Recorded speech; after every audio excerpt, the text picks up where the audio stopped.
नमस्कार साथियों, स्वागत है आपका अपना YouTube चैनल AKM की पाठशाला पर। तो साथियों, आज हम लोग पुनः एक नए वीडियो के साथ हाजिर हुए हैं जो कि क्लास 8 का है। हम लोग देखेंगे क्लास 8 का साइंस जो कि साप्ताहिक टेस्ट 30 से जो कि 9/2023 का जो साप्ताहिक टेस्ट हुआ था उसी का हम आज टेस्ट पेपर कराने वाले हैं। तो हमें पूरी उम्मीद है कि हमारी जो भी साप्ताहिक टेस्ट पेपर इस चैनल पर अपलोड किया जा रहा है, आप सारे वीडियो को आप देख पा रहे होंगे। यदि आप नहीं देखे होंगे तो हम इसका लिंक जो है डिस्क्रिप्शन में दे देंगे, आप वहां से जा कर के देख लेंगे, ताकि यही जो टेस्ट पेपर जो है आपको एग्ज़ाम में जो फाइनल एग्ज़ाम है उसमें आपको बेहतर रिजल्ट देने का काम करेगा। तो आप एक भी टेस्ट पेपर को देखना ना भूलें, इसको बार बार रिवाइज करते रहें। दोस्तों, तो एक छोटा सा आपसे रिक्वेस्ट है कि यदि आप हमारे चैनल पर नए होंगे तो आप हमारे चैनल को लाइक, शेयर एंड सब्सक्राइब जरूर कीजिएगा, ताकि मैं जब भी वीडियो अपलोड करूं तो आपके पास सबसे पहले नोटिफिकेशन पहुंचे। तो चलिए, इसमें हम लोग देखेंगे कुछ निर्देश है जो क्लास 8 का जो है, इसमें आपका 75 मिनट क्या है, 75 मिनट का टोटल टाइम आपको मिलेगा। इसमें टोटल पूर्णांक आपका 40 है, यानी 40 पूर्णांक कहने का मतलब है कि आपका एक क्वेश्चन जो है आपका 4 नंबर का होगा। अब इसका हम सामान्य निर्देश के बारे में देख लेते हैं। निर्देश में क्या है कि इस प्रश्न पत्र में सभी प्रश्न वस्तुनिष्ठ होंगे, सभी प्रश्न पत्र में उत्तर देना अनिवार्य है। जो भी आपका प्रश्न है उसका उत्तर देना अनिवार्य है। इसमें इस प्रश्न में कुल 10 प्रश्न होंगे और प्रत्येक प्रश्न 4 अंक के होंगे। गलत उत्तर के लिए कोई ऋणात्मक अंक नहीं है, इसलिए डिमोटिवेट होने की जरूरत नहीं है। आप तमाम प्रश्न का जो है हल आसानी पूर्वक और चाहे वह गलत ही क्यों ना हो जरूर करें, जिससे कि आपका जो कॉन्फिडेंस है वो डेवलप होगा और आपको लास्ट जो आपका जो फाइनल रिजल्ट होगा उसमें आपका बेहतर परिणाम होगा प्राप्त। इस तरह से आप यहाँ पर देख पा रहे होंगे कि जो ये 5वां है इसमें गलत का कोई ऋणात्मक अंक नहीं है। सभी प्रश्न के लिए 4 विकल्प दिया हुआ रहेगा जो कि ABCD के रूप में रहेगा, जिसको आप उत्तर पुस्तिका में लिखना है। ठीक है, परीक्षा की समाप्ति से पहले किसी भी परीक्षार्थी को परीक्षा के कक्ष से बाहर जाने की अनुमति नहीं है।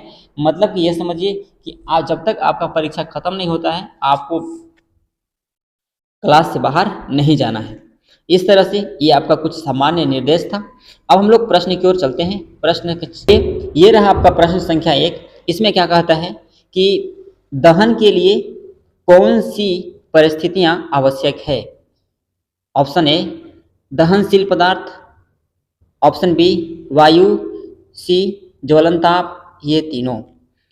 तो दोस्तों, आपको हम बता दें कि जो दहन के लिए जो आवश्यक परिस्थितियां हैं उसमें दहनशील पदार्थ तो होना ही चाहिए, ये तो बिल्कुल राइट है, दहनशील पदार्थ होना चाहिए।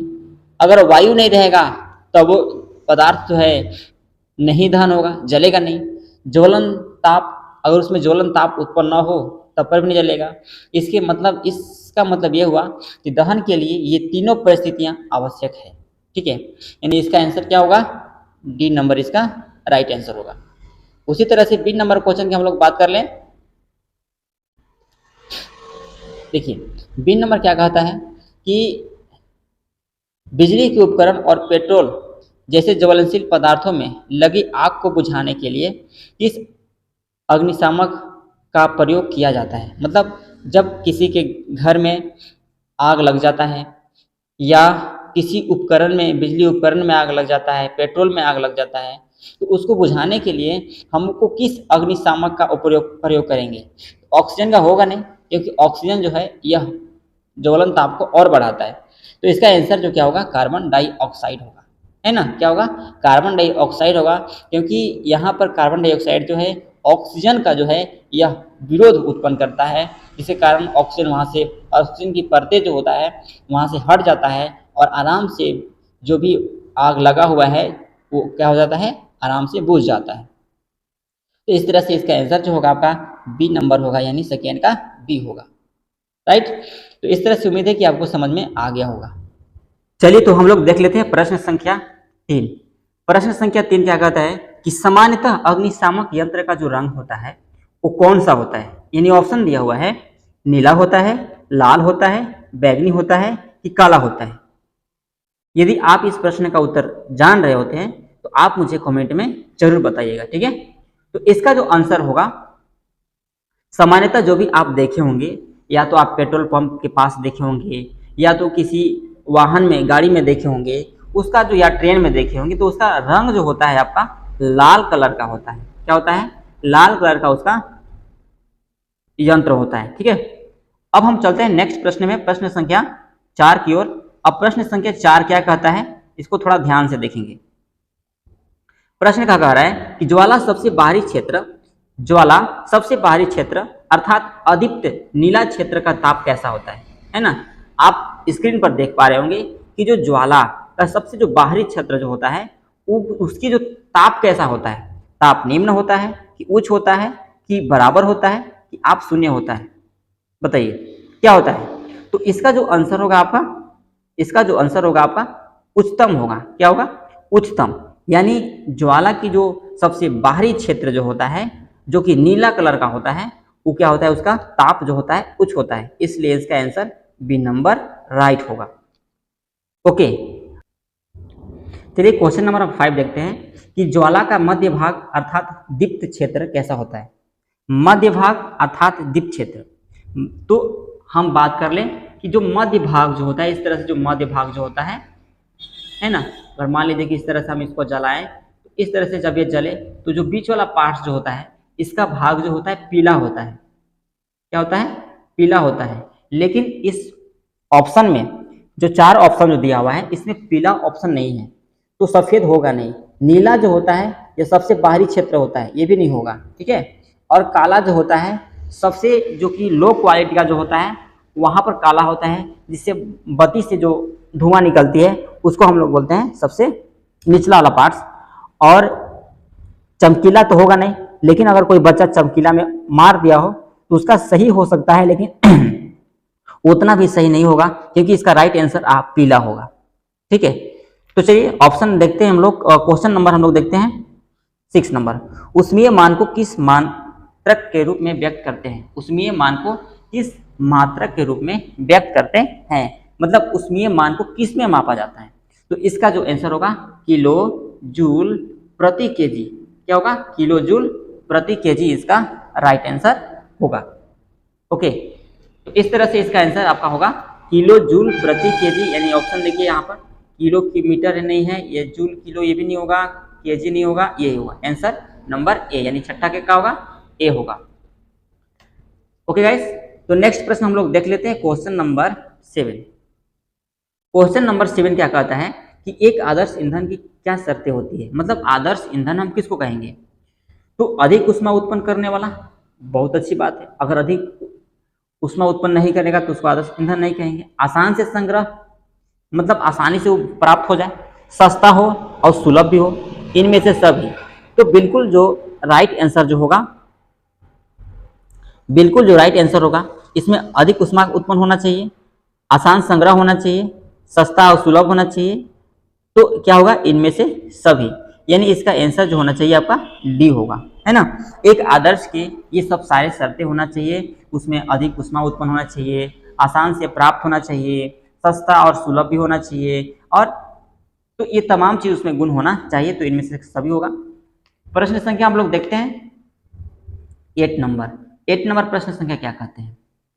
क्या कहता है देखिएगा, विश्व उष्णता का प्रमुख कारण क्या है? उष्णता, जो गर्मी दिन पर दिन बढ़ती जा रही है, उसका कारण क्या है? O2 की मात्रा बढ़ने पर? नो। H2O की मात्रा बढ़ने पर? नो। क्या? CO2 की मात्रा बढ़ने पर? यस। तो क्या है? CO2 की मात्रा बढ़ने पर जो है दिन पर दिन जो है हमारी जो उष्णता जो है, गर्मीयता जो है वो बढ़ती जा रही है, जिसके कारण हमारी जो ग्लोबल वार्मिंग जो है वो भी धीरे धीरे इफेक्टेड होता जा रहा है, ठीक है। और पृथ्वी पर विभिन्न तरह के परिणाम, बीमारियां उत्पन्न होती जा रही हैं, ठीक। तो इस तरह से ऑप्शन जो है इसका बी नंबर राइट होगा, ठीक है। अब चलते हैं हम क्वेश्चन नंबर 9 की ओर। क्वेश्चन नंबर 9 क्या कहता है, थोड़ा ध्यान से समझेंगे इसको।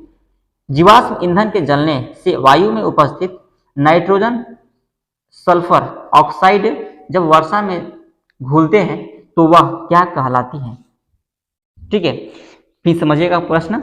जीवाश्म ईंधन के जलने से जो है वायु में जब नाइट्रोजन और सल्फर डाइऑक्साइड वर्षा के रूप में जब वर्षा जल में जब घुल जाते हैं तब क्या कहलाता है। तो हिम वर्षा, हिम का मतलब बर्फ वर्षा नहीं होगा, ओलावृष्टि भी नहीं होगा, क्षारीय वर्षा नहीं होगा, तो ये क्या बनता है, अम्लीय वर्षा। यानी जो इसका आंसर होगा वो आपका ए नंबर राइट होगा, है ना, 9 का ए नंबर होगा। ठीक, अब चलते हैं नेक्स्ट प्रश्न, जो कि लास्ट प्रश्न है, जो कि सबसे इंपॉर्टेंट है, वीवीआई क्वेश्चन है। ठीक है, इसको देखते हैं। आग के खतरे में भारत का कौन सा स्थान है। ठीक है, तो थोड़े से इसमें कहानी आप समझ लीजिए कि जो आग का जो खतरे में जो है उसका अभी 5वां स्थान है। ठीक है, 2014 में वह 12वें स्थान पर था। कब, 2014 में वह 12वें स्थान पर था। ठीक है, 12वां स्थान पर था। और प्रत्येक दिन जो है, ठीक है, आग से मतलब जलने के कारण जो है बहुत से लोगों की मृत्यु हो जाती है। वो प्रत्येक दिन का जो आंकड़ा होता है वो 49 है, मतलब 49 व्यक्ति जो है हर दिन आग से मर रहा है। ठीक है, जो कुल मौत का 5% है। जितनी भी मौत होता है, ठीक है, विश्व में, वो क्या है, कुल मौत का, भारत में जितनी भी मौत होता है वो क्या होता है, कुल मौत का 5% ही इसको माना गया है। ठीक, इसमें क्या है, हर साल 7 लाख लोग की मौत होती है आग से। ठीक है, 7 लाख लोगों की मौत होती है आग से। ओके, तो इस तरह से आप समझ पाए होंगे कि 2014 में जो था उसका 12वां स्थान था। और प्रत्येक दिन जो है जितनी भी भारत में लोगों की मृत्यु होती है उसका 5% लोगों की मृत्यु हो जाती है प्रत्येक, मतलब 49 व्यक्ति का मृत्यु होता है, जिसमें कि बच्चों की संख्या ज़्यादा देखने को मिलता है।